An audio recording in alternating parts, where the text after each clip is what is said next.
guys, I'm Sifu Rob. Welcome to Kung Fu at Home, where we believe self-mastery and self-cultivation starts at home.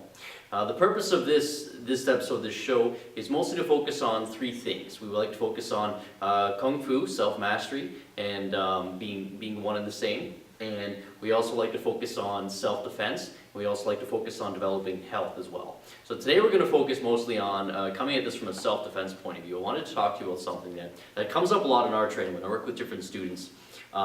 People ask me a lot about pressure points, and you see not only pressure points, but what we call Shaolin Chin'Na, joint locking. I'm going to address that today because a lot of times, I'm sure you can go on the internet, you can go on YouTube, and you can see a lot of stuff with different holds, different locks, and how to do this and how to do that, and people are trying to teach it. But as with most of Kung Fu, the art, people are always looking for a magic pill, something to just get a really quick result, which is kind of funny that a lot of people are doing that all the time when they're training, because Kung Fu is the exact opposite. Kung Fu means the skill that we acquire after time and sacrifice. So you can't get something without putting out time and sacrifice. So knowing simple tricks and way to do things is not really enough. And in a way, if you're striving for that all the time, you're doing yourself a disservice because you're not going through the actual Kung Fu process of bettering yourself. And that's what the art is all about, right?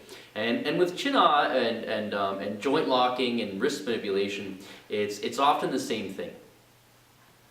What I mean by that is, it's easy for you to go and look up some videos on how to, lock an arm, lock a wrist, break a wrist, and that stuff is really important to know how to do. In self-defense, we don't always want to have to hit someone or kick someone if the level of violence or confrontation doesn't really require that amount of energy put into something, an attack or block or whatever. Sometimes we need something to be able to control the person without actually hurting them, and that's where a lot of the joint locking and submission style techniques come in. Now, traditionally this is done as an art that's complementing all the rest of Kung Fu, many other styles, and that's the art of Chin'Na, right? Now, this is not something where you'd see today. A lot of times people look at the way arts like Jiu-Jitsu are used, and it's a little bit different than that. It's still based on submission, but of course, in real life, there really is no submission. You're not holding someone until they tap out and letting them go so they can try to hurt you again, but you're trying to control the person to where they can't hurt you at all anymore, whether that's putting them all the way down on the ground or all the way up in the air. When this was done traditionally, it wasn't done with rules in place, so there's a lot more you can do when you're studying the art of joint locking and pressure point fighting. There's a lot more you can do when you don't have rules in place.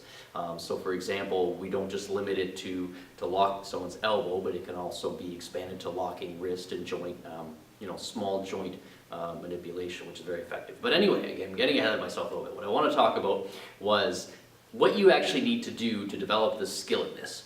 I once asked one of my senior Kung Fu brothers, when I was first starting out learning under my teacher, Grandmaster Zhao, I asked one of the seniors to show me some pressure point fighting and some wrist locking, because I thought that stuff was all really cool. Because even if your opponent's really bigger, you can manipulate them and kind of put them in a painful position where they can't hit you without a lot of force. But I was looking for that easy way out, right? And he gave me some really good advice. He said, in praying mantis especially, the art that we do, if you want to know where pressure points are, they're everywhere, right? They're everywhere in the body. You don't need to know a special point here or there. Now, those do exist, but if you do the work and you condition yourself properly, you don't have to be limited to hitting the right spot at the right time, because in real combat, when things are fluid, you don't have that luxury of hitting the right spot at the right time. But you do want to have the strength to apply any pressure point at any time. And the body has a lot of soft spots. You don't have to be hitting the right spots all the time if you're properly conditioned, okay? But this takes work, so there's not always an easy answer. Don't always look for the easy answer of, oh cool, look at that trick, I can do that. Look for the hard work. That's where real Kung Fu is. So we're going to do an exercise for that today. So anyway, what my senior brother was trying to tell me was that if you strengthen your fingers properly, pressure points are all over the place. But if your fingers are weak and you don't have enough strength, then the pressure points are meaningless because you won't have enough power to apply them. Okay, you do need to have some power. You don't need to be, a rock solid, huge guy, but you need to have power to apply the right strength at the right time. So what I'm going to show you today is an exercise on how to achieve that kind of strength.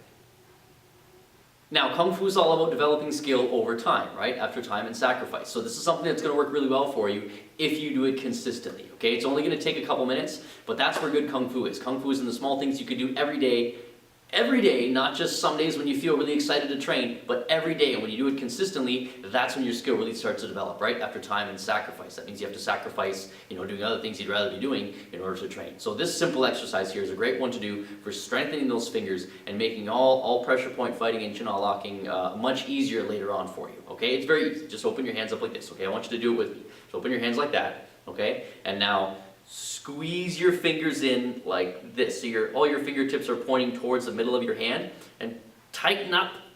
Tighten, like clench really tight, and you'll feel it right in here, okay? That's important to feel not only in the fingers here, but here too. Squeeze and then relax, okay? And then try that again. Squeeze and then relax. Squeeze and then relax. Now you should feel your muscles already a little bit, challenged from that, okay? From that tensing. That's good. So now we're gonna do this 100 times. So get ready to do it, okay? I'm gonna count and try to breathe at the same time. Follow along with me. On the count, we squeeze and then relax, okay? 100 times. Do it with me. Don't just watch.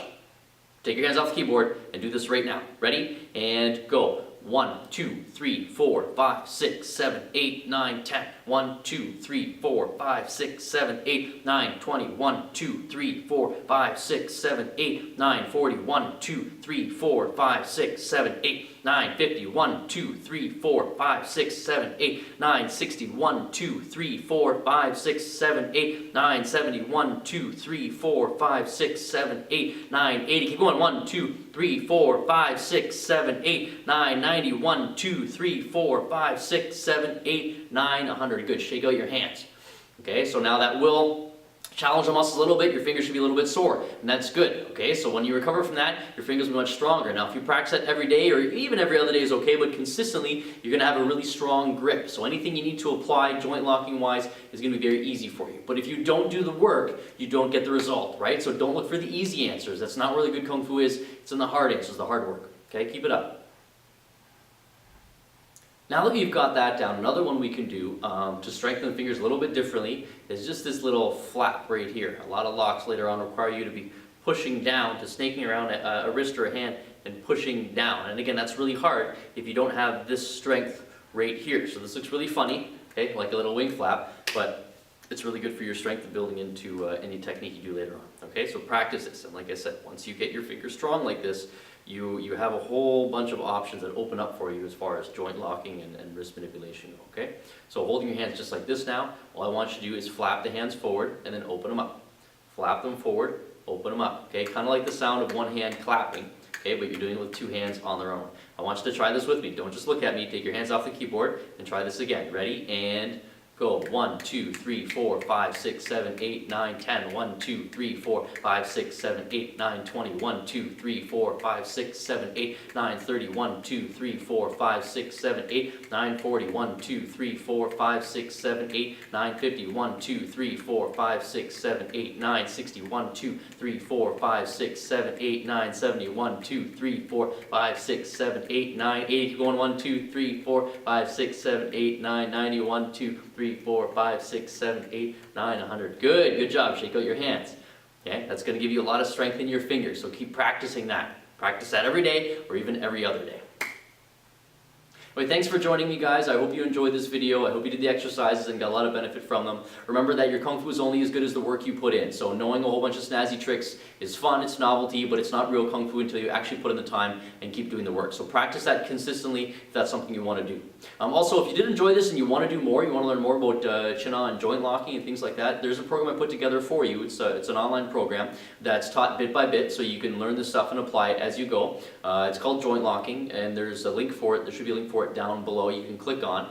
But one disclaimer, like all the stuff we do, this stuff is all for self-cultivation, self-mastery, and for self-defense.